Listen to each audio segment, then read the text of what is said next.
All right, thank you so much, Mark, and yeah, welcome. Really lovely to see you here. I'm an anthropologist and I'm based at Bristol Zoological Society, as Mark said, and I'm going to take you through a little bit about our northern Madagascar project today. So I actually came to academia quite late after having worked in the entertainment industry of all things. So I didn't have a conventional route into academia or conservation really, but I did the Masters in primate conservation at Oxford Brookes and then stayed there and did my PhD in anthropology. And since 2017, I've been at Bristol Zoological Society, which I'm going to call BZS from now on, just to make it a little bit easier. I've had the absolute pleasure of teaching and supervising lots of students in my time there. And you can see some of the students actually in the image in the bottom corner there. But my main research interests are, I'm very interested in understanding the relationship between people and wildlife. So that may be in urban settings or it may be in remote areas. So for example, around protected areas that might be in quite rural domains. And I've popped my avatar on here and also my Twitter handle if anyone does want to get in touch after. I like using my avatar because it doesn't age. So I tend to use that quite a lot. But obviously you can see me as well. So that sort of counteracts that entirely. But I'm part of the field conservation and science team at BZS. And we're quite a big team now. And we're responsible for both the higher education delivery and also the conservation projects run by the zoo. For those of you that haven't tuned in before, we have a conservation strategy, also called the Conservation Master Plan, which underpins everything we do in our conservation projects. This is free, it's online, so if you are interested in all our projects and want to understand a little bit more about how we go about planning them and also making them happen, then go and have a look. If you just search on Bristol Zoological Society Conservation Strategy, it will pop up and you'll be able to see that there. But it's a 5-year plan, as I said, it really guides us, and it's sort of based really on 9 different initiatives, and they drive our objectives behind the projects, and they are things such as long-term population monitoring, human-wildlife coexistence, conservation genetics. There's a number of different areas that we work across, but do take a look. And as you can see here, this means our work is in a lot of places. We actually work in 10 countries and target about 18 species. Now, although we have that many target species, inevitably there's a lot more wildlife that sort of comes within our projects as well, because they are set in quite specific areas. These projects are all over the globe, and tonight we're going to focus on Madagascar, so I'm hoping you can see my cursor. Well, there's a big red blob over it anyway. So here's Madagascar. It's on the eastern coast of Africa. It's a very big island, 4th biggest island in the world. And you can also see all the other projects on here as well. If I just give you a quick tour, we've got lots up in here in the UK where we're based. But we've also got them as far afield as in Costa Rica. It looks like there's one in the middle of the sea here, but that really isn't the case. This is Madeira. It just seems to have got obscured by the by the locator, and that's our deserter's wolf spider project. But for today, lots more in Africa. One over here in the Philippines. We're going to be focusing on this one. So this is our northern Madagascar project. And it's a bit of a biodiversity hotspot, Madagascar. There's lots of animals found there that aren't found anywhere else on the globe. There has been some political upheaval in recent decades. And it's worth mentioning, I think, at this point that it's one of the poorest countries in the world. About 75% of the population live on less than $1.90 a day, and that's from the World Bank assessments. And there are some issues with infrastructure, and not that many people have access to electricity or healthcare as well. So that there's a lot going on, and that will feed into what I'm going to talk about here as well, because all these things are connected and they are important for you to be aware of when we're thinking about conservation as well. So it does create some key challenges. One of them is to do with deforestation, and I'll talk to you about that in just a second. But before I start, I kind of wanted to do this a little bit backwards. Normally you put your thank you slide at the end and talk about the teams, and I wanted to actually bring that forward and show you all the people that are involved with this project. It's really important to me that people realize this is not just me. This is a huge project. It involves many, many people in the UK, in Madagascar, and in lots of other places as well. So we have a fantastic team. So I think you can probably see my cursor up here. This is the BZS UK-based team, myself, Sam Cotton, and Al Toyne. Al is a senior keeper at Bristol Zoo Gardens as well. And we manage this project together because, as you'll find out, well, I hope you find out today, we have lots of different elements, and I'm going to take you through a few of the bigger ones.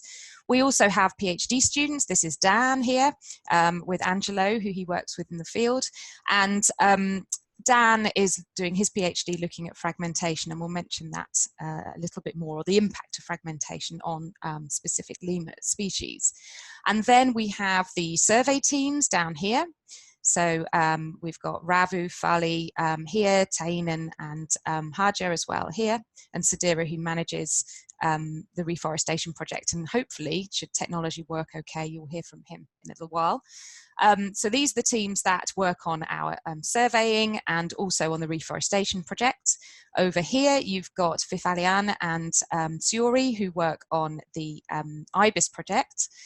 We also work with a lot of NGOs over there. The two main ones are AECL, and you hopefully hear from Guy, who's the program director, and Sylvienne, who works for Mekaji Nature Association. Simon here has worked as one of our research assistants in the past on some of our other projects. And over on this side of the screen, we have some of our collaborators, donors, partners who've been and visited the site and support us by giving their time and their expertise. So you can see it's a big project, and there's lots of different people involved. And as I said, I'm hoping to introduce you to some of them should the technology allow us this evening. But just stepping back, told you a little bit about Madagascar, and there are some key challenges. And as I said, deforestation is one of them. And that's around clearance of forests for firewood and for charcoal production. And this is really difficult because, as I've mentioned, you know, we have some very poor communities who are utterly reliant on these natural resources. And we've got to try and work out a way about how we can manage these resources without depleting them entirely. And if you look at the map here, you can see with regards to forest that there's not huge amounts left. We don't have huge tracts of forest in Madagascar. There's sort of, it goes along the eastern spine along here, some in the south. And then other areas, it's just sort of patches, tiny little patches and fragments of forest. And indeed, recent research has shown that 44% of natural forest was lost between 1953 and 2014. And that's a huge amount. Perhaps or even more worryingly, is that as it says on the side, 46% of forest is less than 100 meters from the forest edge. So not only are we losing lots of forest, we are having this increasing issue where the forest is very, very fragmented and it's in tiny little pockets. This makes it very difficult for animals to move around and to breed successfully, and they get isolated in these little patches. So that's really, really problematic, and it forms the basis for some of the key challenges that we have within our project at the site.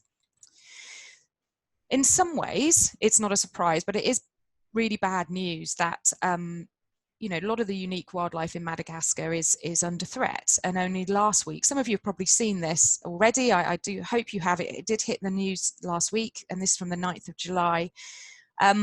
IUCN, which is the International Union for the Conservation of Nature and Natural Resources, they're a global conservation organisation, and many, many scientists and conservationists contribute to what's known as red list assessments. So this is where lots of experts get together, sometimes argue, sometimes it's a bit more amicable, but basically have long discussions and try and work out the threat status of different wildlife species. So there, when I mean threat status, I mean terms like critically endangered, endangered. And last week, the lemur red list assessment was published, the most recent one, and that's shown that 1/3 of all lemurs are critically endangered. You know, that is the highest threat status that there is. The next sort of bit is extinct, really. So there, you know, we have a significant issue with regards to lemur conservation. Perhaps equally as worrying, it's not just the 1/3 that are critically endangered. We also see that 96% of all lemurs, that's almost all of them, are classified as threatened. So we have a really big, a big issue here. I mean, clearly there's a lot of wildlife in Madagascar and a lot of endemic, so wildlife that's not found anywhere else. Lemurs are the flagship, I would say, but there's also a lot of other wildlife there that's also suffering, and we need to find out ways of conserving these better. And you can see some lemurs here. You've got, so at the top here, you've got the diadem of Chafak, absolutely stunning animal. Shouldn't have favourites, it's my favourite. But that's the diadem of Chafak. You've got the blue-eyed black lemurs, which we'll talk about a little bit later on. These guys are day living or diurnal, and these down at the bottom are nocturnal or primarily come out at night, and you've got sportive lemur there and a mouse lemur down here. And something that's happened with lemurs in the last sort of, I don't know, few decades, I guess, is that there's been a lot of genetic research that's gone on, which has actually led to us understanding that there are far more species than we thought existed. So for example, mouse lemurs now, there are about 20, there are more than 20 species of mouse lemur. That's amazing, that's a great advancement, but also it makes it quite difficult in some ways, because suddenly you have so many species we didn't know we had, and they're all in tiny populations and in very, very localized areas. So actually for a conservation perspective, that in some ways makes it more difficult. Not all of our project is based on lemurs though, as you will see, but most of it takes place in Sahamalaza Iles Radama National Park, which I might just call Sahamalaza from now on for ease. It's about 2 days from Antananarivo, if you have a stopover on the way, so it's quite a distance. And as I said, Madagascar is, you know, a very big island. And what's really interesting about this national park is that you can sort of see a very this red line here. That kind of roughly gives you the boundary of the national park, and you'll already notice that half of it is going into the water, and that's because coral reef areas are protected here. Also, there's not one big sort of block of forest. And again, you can see some of the difficulties we have from a conservation perspective. We have 2 sort of areas of forests, and even those, if you look at, this is Ankarafa over here where our main field station is situated, and we'll talk a bit about that in a moment. You can see that there's tiny sort of, this is made up of small fragments here, and there actually isn't much forest in the middle. There are some sort of patches going along paths and roads and things. And then you've got this other bigger sort of patch of forest here, which is Anabahars, where we also have some research, and there's a very sort of rudimentary research station there too. So that's the 2 kind of forest areas that we work in. Although our survey teams have actually been doing surveys over this whole area, and they've been to try and really help us understand how many animals we've got, how many different types of lemur primarily this is, and that will help us then understand how successful our interventions are. Without that baseline, it makes it very difficult for us to know the impact of our conservation work. So that's something that our survey team's been doing at the moment, and that's quite a big and tricky task. It's also an interesting area from the point of view of where it's located. So we're up here in the northwest of Madagascar, and it's kind of a bit of a transition zone from the dry forest down in the south and sort of more the rainforest up in the north. So it has a mixture of these different types of habitat, which again makes it quite interesting. It also has in this area around here, sorry, up in the northwest, it has very distinct seasons. So we have a dry season from around April to October, and then followed by a wet season. And when I say wet season, I mean wet. There's a lot of rain, and we also have cyclones during that season. So this is quite, you know, it has a lot of different things to deal with this area. And also it means that access to the site is significantly impacted. So it can be difficult within in the rainy season. Some of the roads are washed away. Cyclones obviously can do an awful lot of damage to local villages and to the wildlife habitat as well. This year, so over the rainy season that's just gone, one of the main roads actually from Tanna, short sort of name for Antananarivo. So one of the main roads actually had damage on the way up to the site.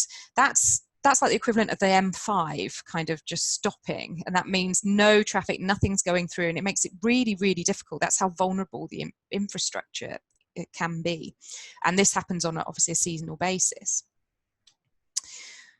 And in Sahamalasa, we work very closely with AEECL. And this is the Lemur Conservation Association. It's a Malagasy NGO that was established and funded, and is still funded, by a group of European zoos, and BZS are members. And we work very closely with AECL, and AECL played a major role in getting Sahamalasa sort of designated as a national park in 2007. And I'm now going to try to show you an interview. This is Guy, who's the program director, and he'll tell you a little bit about AECL and their work. I am Guy. I'm primatologist. I have worked in Sahamalasa National Park over 17 years. I'm the program director of the AECL. AECL is the Lemur Conservation Association, founded in 1989 by the University of Louis Pasteur of Strasbourg and some European zoos. Now, there are 36 European zoos are members of this association, and they are our main financial partners. The goal of the association is to do research on lemur, to protect and to restore lemur habitat, and to improve the standard of living of the community. We do lemur survey and monitoring. We do reforestation. We build schools. We pay salary of the community teachers. We raise community awareness, and we organize lemur festival. Since the AECL has worked in the Sahamalasa National Park, we could establish collaboration with the community, and we found that the pressure on the diversity decreased and lemur population increased. The main challenge in our work is how to sustain the project, because there are many factors that could affect the viability of the project, such as political influence, will and engagement of the community, and very important, funds.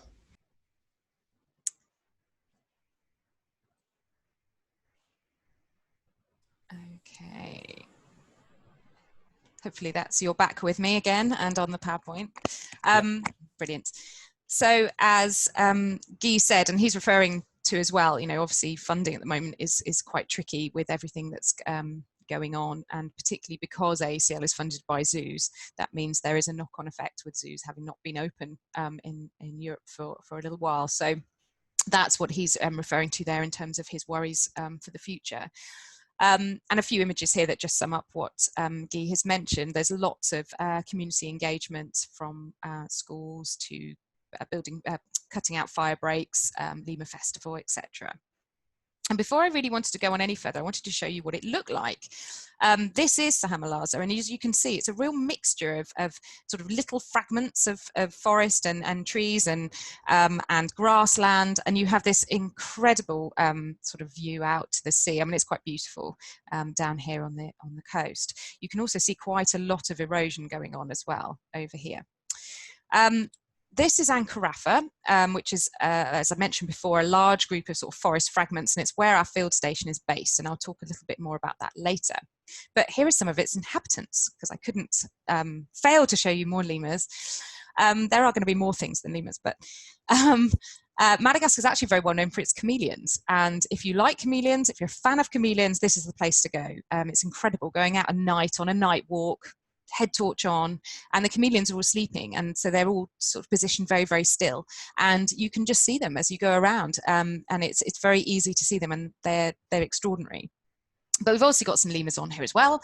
And the ones that are at our site that are probably our flagship species, I guess, are the blue-eyed black lemurs.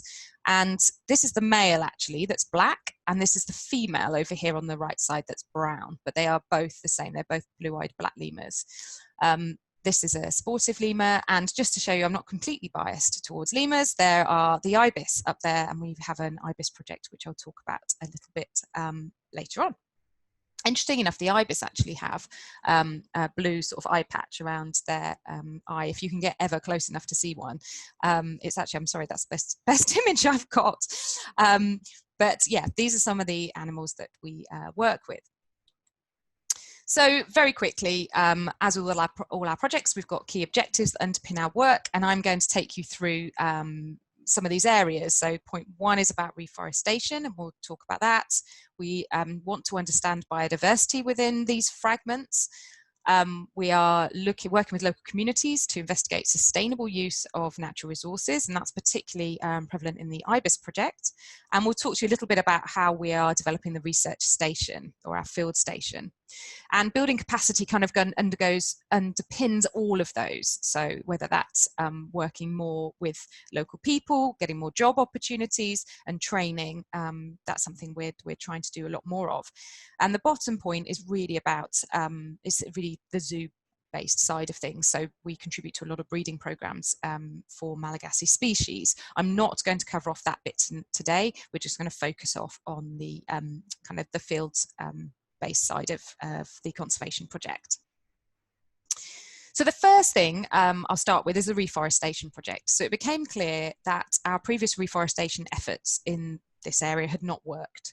That's quite hard to take, really, sometimes, and it's quite hard to stop everything and say, look, this isn't working.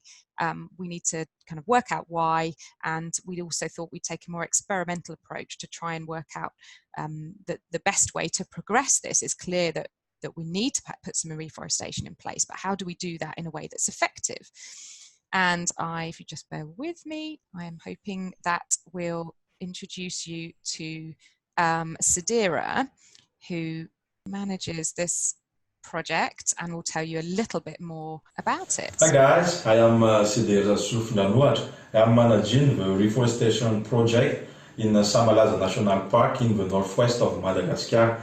It is a Bristol Zoological Society project funded by SOS grants.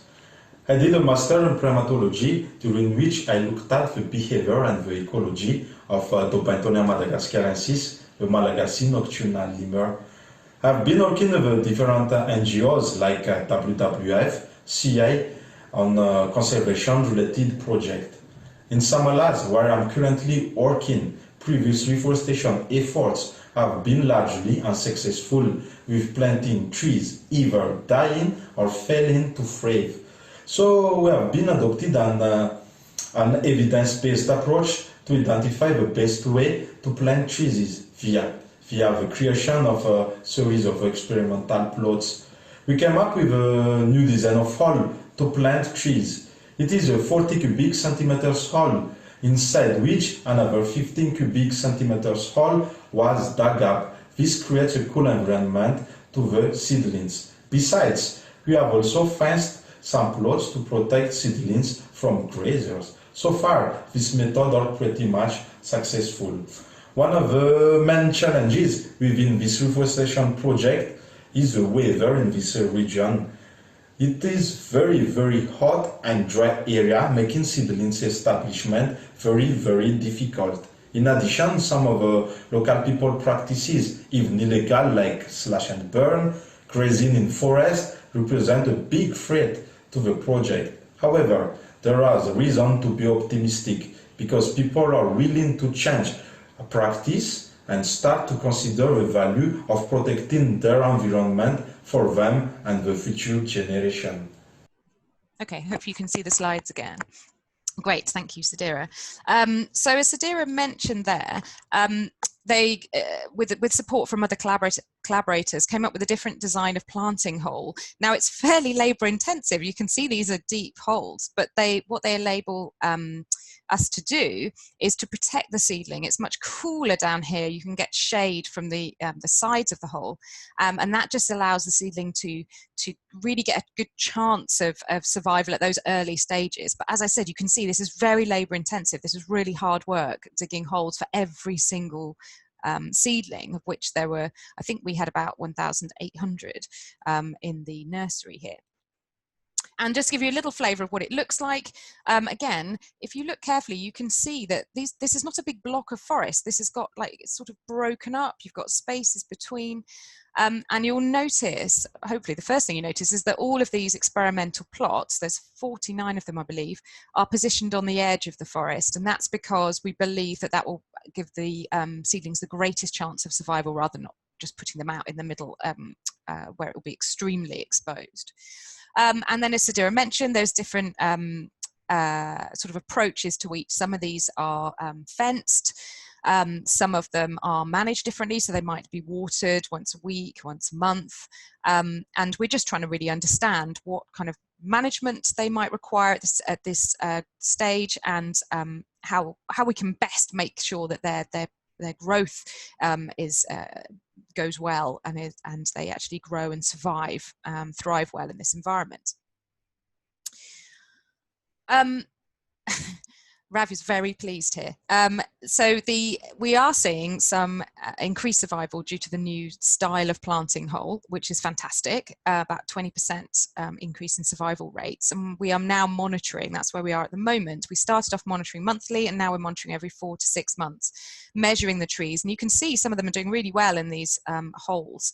We did find that our fences were not strong enough initially. Well, they kept the adults out, but what was happening is the young zebu were getting in. So we've improved those. I mean, we are still analysing the data at the moment, so we hope to have some results soon, but it does seem that native species are actually doing better than the non-native. So we've actually planted a mixture of both. So we have mango and jackfruit, which are already within the national park. We've planted a mixture of both because those trees actually usually grow quite quickly and establish quite quickly, and there is the hope that they would then help support the native species to get going. What we're actually seeing is that the non-native, like the jackfruit and the mango, are being eaten seemingly preferentially by the zebu. So there's some really interesting things going on here. And obviously, there's another whole prong to our projects about what zebu are doing in the national park anyway, and we're hoping to do more research about that going forward. So we have this project looking at deforestation, and as I mentioned earlier, we have a PhD student trying to better understand the impact of fragmentation on lemur populations, both in Ankarafa, which was, this map is great actually, that's Ankarafa there, and this is Anabahars up here. Unfortunately, some of this forest is no longer remaining due to fire. But this map is a really nice way of laying out the national park. So you can see the national park has these core zones. These two I've mentioned are forest. These going up this side are mainly mangroves, and these out here are coral reefs. So it's a slightly unusual national park sort of setup in that you have these coral reefs, these marine areas, and terrestrial areas as well. Another part of our project is focused on these mangroves, and that's the Madagascar sacred ibis sort of sub-project, if you like. And I want to introduce you to Sylviane, who is the president of Mikadji Nature Association, who's an NGO, a Malagasy NGO, that we work with to deliver this side of the project. So if you just bear with me, and this is Sylviane. Hello everyone, my name is Sylviane Fulapen. I'm from Madagascar. I studied animal biology at the University of Antananarivo. I received my PhD in zoology from the University of KwaZulu-Natal in South Africa. My PhD research focused on the blue black lemur species in Malagasy National Park, western part of Madagascar. I'm the founder of the association called Mikadji Nature. Mikadji Nature is a Madagascar-based association created in 2013 by Malagasy biologists. Mikadji Nature means protect the nature. The objective of the association is to protect the Malagasy endemic biodiversity by combining ecological research and the local community involvement. Because Nature is currently working within the northwestern part of Madagascar, including the Saamalas-Ilradam National Park and the forest of Andilambulna. Because Nature, in collaboration with the Bristol Zoological Society, are working together to implement a long-term research on the Madagascar sacred ibis in the Saamalas-Ilradam National Park. The Madagascar sacred ibis species has a limited distribution occurring in the west coast of Madagascar, and the Saamalas-Ilradam National Park is including its range. Due to the limited distribution, few studies has been done on this bird species. The main threat of this wetland bird are mainly human activities, such as exploitation of mangrove for charcoal production and house construction. The local communities is also hunting this animal. They collect the egg for food and they use the chicks as bait for crab. This species is classified as endangered species. Our project on the Madagascar sacred ibis is focusing on the ecological survey and the community outreach. Great. Thank you, Sylviane. Hopefully we're back to the PowerPoint. So as Sylviane outlined, there are threats to this bird. It's believed to only have a very small population along the west coast of Madagascar and also some individuals in Seychelles as well. But we're still looking at only about 1,500 to 1,800 individuals. So it has a very small population. Sahamalaza Bay is believed to be a bit of a stronghold for the species. We're still only looking at around 100 birds, but clearly that's quite important given that the overall population is so small. And it does mean that due to the small numbers that these birds are really vulnerable to any pressures. And as Sylviane outlined, there are threats to the bird being used, the chicks being used for crab bait, and there's been mention of them being reared to be eaten at special occasions. We don't know much about this. We don't know how widespread it is, and we don't know so for example if the birds are being used preferentially for bait or whether it's just that they were there when it and easy to use. So there's a lot we need to understand.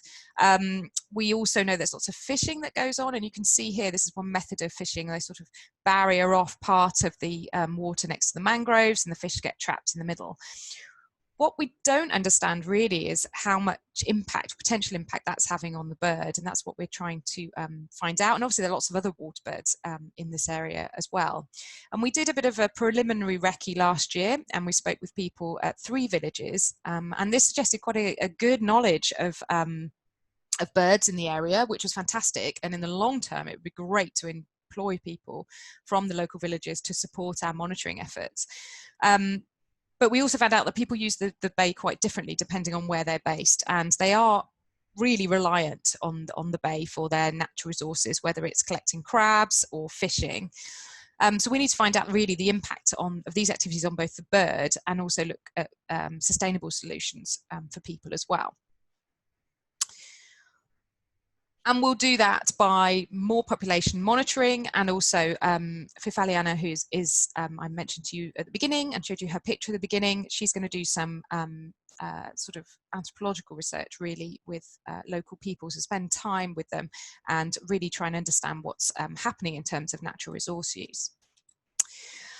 And then I want to take you back to the forest. So we've already told you there's a lot going on in terms of monitoring, and we're monitoring lemurs, ibis. We're also trying to monitor other wildlife as well, and we have different students going out different times to look at that as well.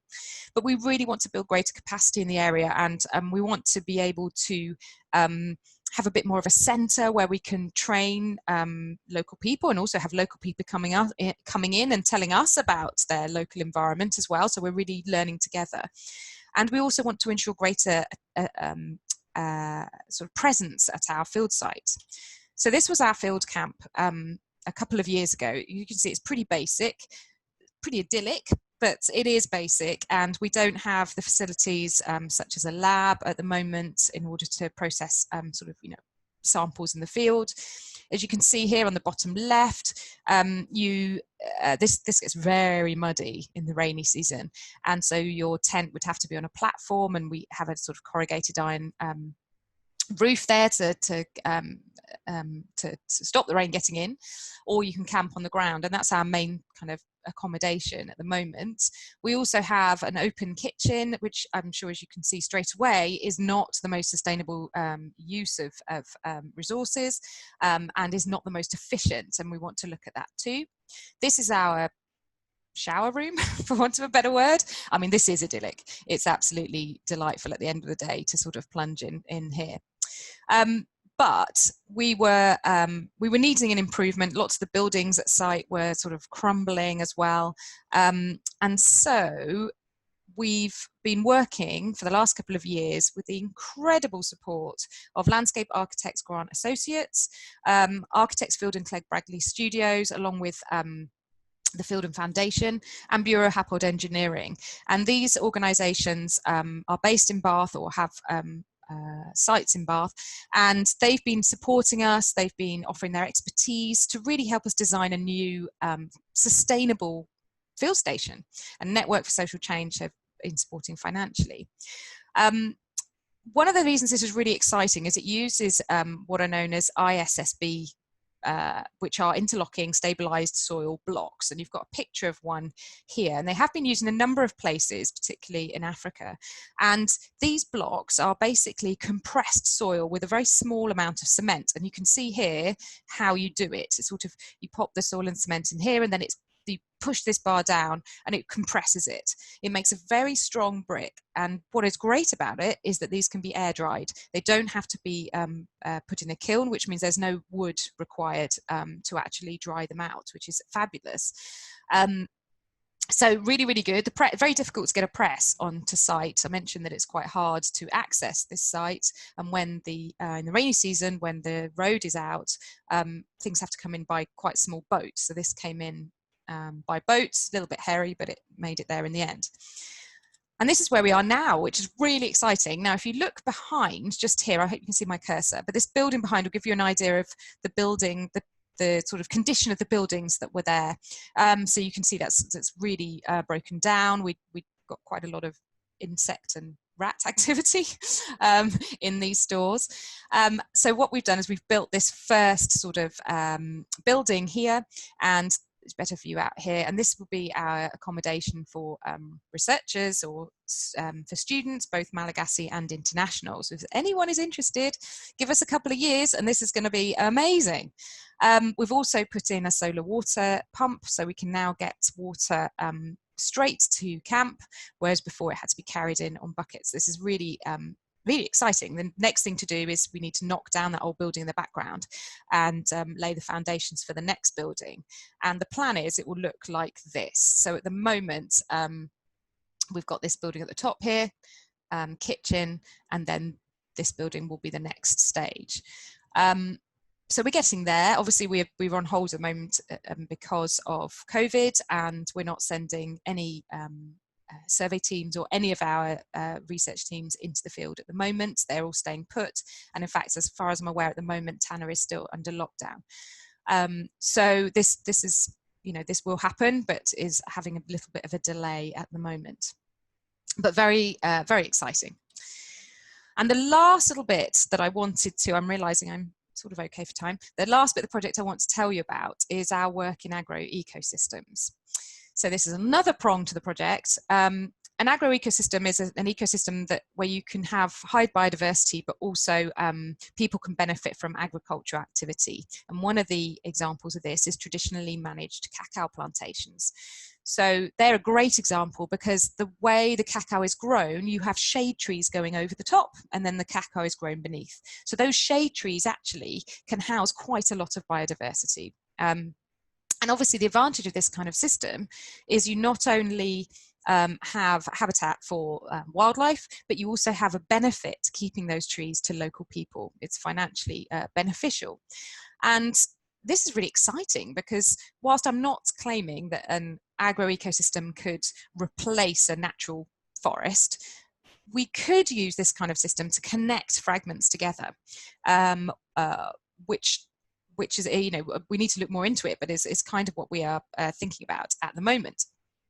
So in late 2016, we began a project with funded by Verde Ventures project as part of Conservation International on cacao plantations that were supplying, as it was known as Madagascar at the time, but they've changed their name recently to Beyond Good. And basically lemurs had been heard, or local people had thought they'd heard lemurs in the plantations, and so a project was set up to try and find out if indeed there were lemurs there, what species were they, and what were they doing? Were they just popping into the plantations? Were they remaining there the whole time? We just didn't know. So as you can see, there was sort of two types of cacao sort of plantation setup. So Cacao is a cooperative, and these are all different farmers' plots of land that are farming cacao. And then you have this one big farm over here, which is owned by one farmer, but is separated into 18 parcels. And again, it's really interesting to look at this landscape for a second. This is a matrix of agricultural areas. You've got rice paddies, you've got sort of bits of forest over here, natural forest. And then you've got all these sort of plantations as well in amongst all of that. And so the team went and did some nocturnal surveys. We put up camera traps, we put up bioacoustic units with the team from UE Bristol. And we found 5 species of lemur, and this was really a little bit unexpected. We didn't find any diurnal or day-living lemurs. They were all nocturnal. But there were 5 species in these plantations. And actually some of them are, you know, we don't know, we know very little about this Sambirano fork marks lemur. Very, very little. If you look in some of the key textbooks, there's not even photographs of them, or there's very poor images. So this was really exciting. Northern giant mouse lemur as well, we found a mouse lemur. A reason that's got a question mark on is that we're not entirely sure what type it is. So there's genetic research going on to try and work out what it is. And the same here for the Cheirogalis, or the dwarf lemur. We're not quite sure which species that is either. And then the sportive lemur here was only seen on camera traps. So we know they're probably not around in particularly high numbers, but we did see one on a camera trap, so that's really exciting. So 5 species of lemur. And then we had a student go out later and do a project. We had 2 students actually, Charlotte Parker and Stephanie Sharkey. And Charlotte's project looked at the lemurs present in the plantations and their behaviour, but also just outside. So if I just ping back over here, whoops, sorry, you've got some sort of forest fragments over just outside this main big plantation here. And Charlotte she did some surveys outside and inside the plantation. And interestingly, we found that there were lemurs, oh sorry, actually, if I show you, it was this guy particularly. There were lemurs that were in the plantations that weren't outside, and the fork-marked lemur is a good example of that. And we think it's because actually the forest outside is more degraded and has fewer large trees than actually the plantations have.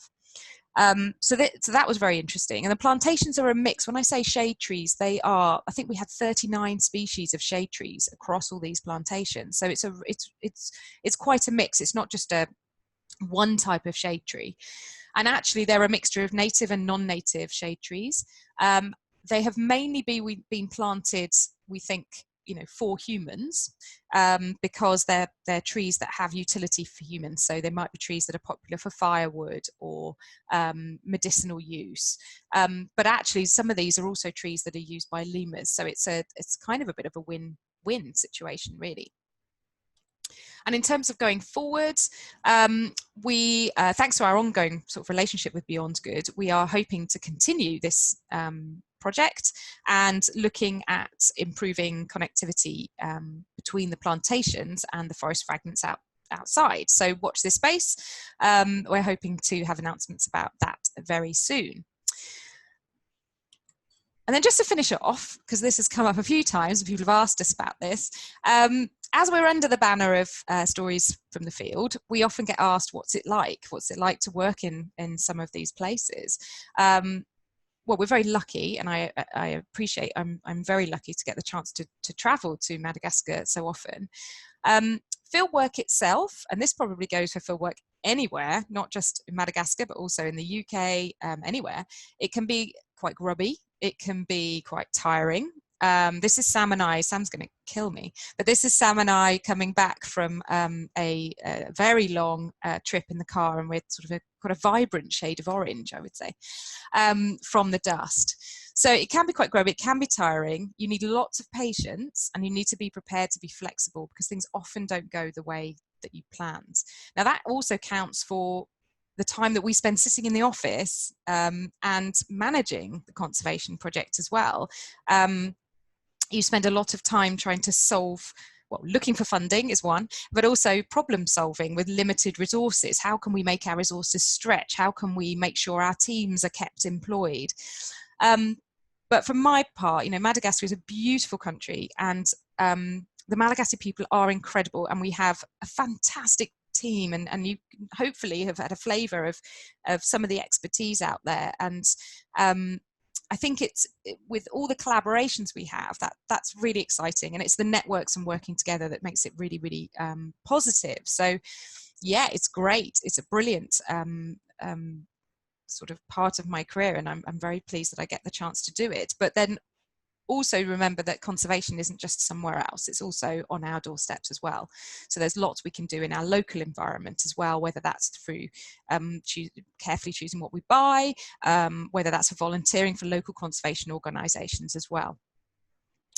And it just remains to say, really, thank you to everyone who's been involved. And I don't have the names of all the students on here, but there's Charlotte Parker, Stephanie Sharkey, Isaac Hogan, and many, many others who've been to the field site and have worked with us in recent years. And obviously Madagascar National Parks for allowing us to be there, and all our collaborators for all the expertise they bring in. We just could not do it without you. So yeah, thank you. Thank you for a wonderful talk. We have about 10 minutes for questions, so if anyone would like to post a question in the group chat, then I'll pass your questions on to Amanda. We have a question from Cora Coe, who asks, how do students get involved? Right, but there's many ways to get involved. And obviously these sort of conservation projects, it kind of ebbs and flows into when we might need people, but we have students involved helping us sometimes analyze data. Sometimes it's looking for funding, helping us write funding applications. We've had, so I take a step back, we have our own students. So the sort of biggest part of my job is I'm higher education, one of the higher education managers at Bristol Zoological Society, and we have about 300 students coming through our doors with our sort of university partners. And so we do have students within that who do work on our projects as well. Often that isn't necessarily going to the site, although we have had students go.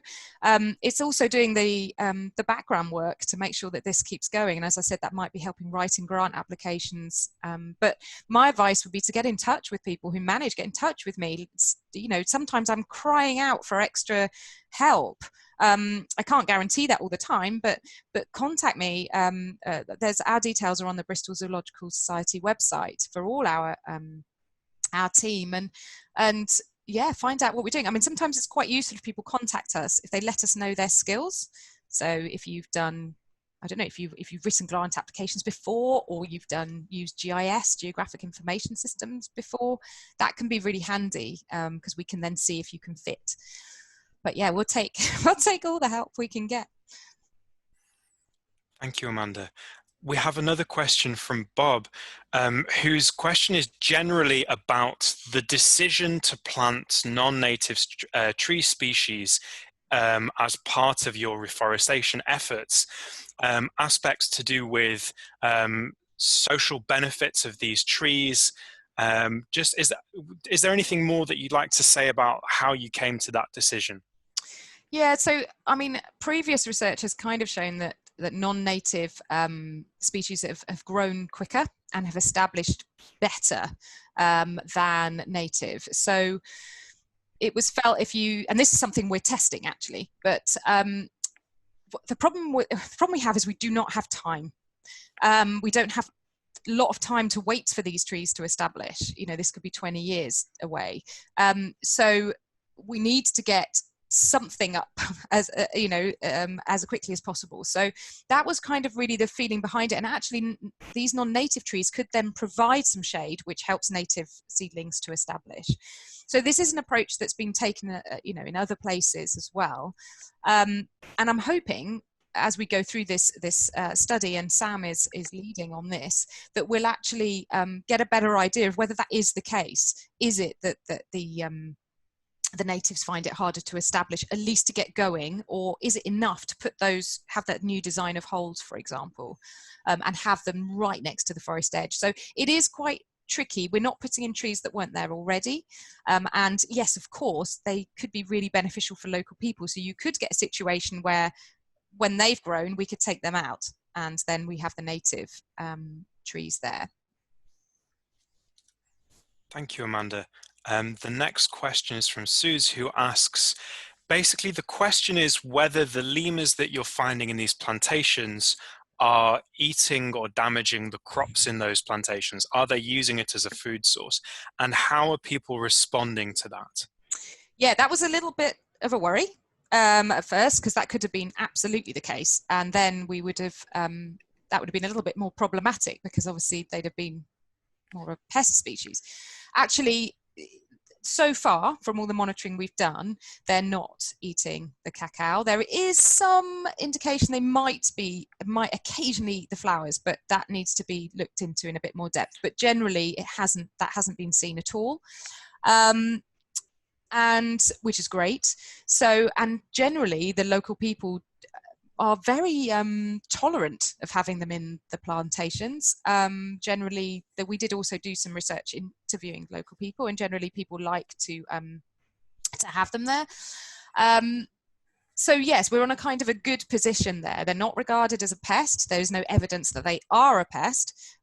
So we are monitoring it, but we haven't seen that. They seem to be eating and using the shade trees rather than the actual cacao itself. Thanks, Amanda. And there's kind of a follow-up question. So the question is from Catherine Price. What is the attitude of local people to your conservation work? But I think that that's a really important question, given your kind of perspectives that you've shown us during this talk. Yeah, I mean, as I've said, it's quite a big project, and also, what I don't want to do is sort of suggest that every person in our whole area feels the same way. But we are engaging with lots of people at different sites, and also, local people have different pressures in these different areas. So the local people living in the mangroves, for example, very close to the mangroves, have very different pressures to those that are living in the sort of drier, more forested areas. But generally, we have a good relationship. I'm very excited about the ibis, sort of getting out there and doing some of that natural resource research, because there's an awful lot of knowledge about the environment, and an awful lot we can learn from these fishermen, these fisher people, in terms of how these birds are using this area, and how the birds are sort of population wise. So that's really positive. I think, as working through Malagasy NGOs and working with Malagasy teams is really, really important in terms of engaging with local communities as well. Sometimes you are obviously perceived, and rightly so, as an outsider, and I think we have to be very mindful of that. And these local people know their environment better than anyone, and we've got an awful lot to learn. And that underpins everything we do, really, that there's this collaborative approach. It's not about us going in and telling people how to live at all. It's about us learning from local people, and also how we can work together then to maybe come up with some sustainable solutions. Things like, really simply, sorry Mark, I get carried away. That's good. So the brick press that we've brought that in very specifically for our conservation project to help us build that field station by compressing the bricks. that will be there then. And our long-term plan is to actually move it to local villages and allow villagers to use it to then build buildings in a sustainable way in the environment. And that's been, those we've talked to are very positive about that. So it's all about trying to work collaboratively and understand and learn from each other, I think, to try and reach sort of sustainable solutions, because at the end of the day these solutions have got to last in the long term, and so they have to be accepted by local people, and they have to really, these ideas have to come from local people. Thank you. We're getting lots of really interesting questions on a really wide variety of topics. Is it okay if I just ask you maybe one last question? And would it be okay if perhaps I save the chat and then I can send you the questions from the chat, and people can always get in touch with us through either our email addresses, which are on the Bristol Zoo website, or by asking questions on the Facebook page. So then the last question, and I could have picked many because there are lots of really good questions, which is a question from Kimberly. How does the discovery that lemurs are genetically diverse and are split into these different species, how does that influence your conservation of them? Will you have to pick and choose which ones to conserve, for example? This is where I'm going to show away whether I'm a splitter or a lumper, isn't it? It's tricky, I think. From my perspective, I'm interested in landscapes. I'm interested in environments, particularly where people and wildlife are coming into to very close proximity, and how they can coexist. So for me, it's about looking at a particular landscape and the animals that are within that, and we're quite focused on sites rather than species. So I think for us that makes it relatively straightforward. We are looking to conserve the species that are within the physical parameters of our research site. But it is really, really tricky because obviously as you split things up, as I said before, then you have tiny populations to manage. So I think we're trying to sort of look above that a little bit at the moment and look more at the landscape level, and that's why we're concentrating on reforestation, connecting fragments, and then hopefully that will benefit all species. Amanda, thank you very much again for a fantastic talk. That was really wonderful. And I'm really glad that all of those interviews worked. That was excellent. Now, I know that many of you have more questions, so please do feel free to contact us with those questions. So I'm going to bring this lecture to a close. Now, normally at the end of a lecture, I would show you the kind of introductory slide for the next conservation lecture. However, I'm currently in the process of getting in touch with different colleagues from Bristol Zoo who have different experiences in lots of different departments, and I'm trying to get a group of speakers together to give our next round of talks. So I don't have the slide for our next talk, but I do have a mailing list. I email everybody on the mailing list to let you know when the next talk will be and what the topic is. That information will also be posted on the Bristol Zoological Society website, so please look out for that. And that's it, everybody. Have a lovely fortnight, few weeks until we see you next. Thank you.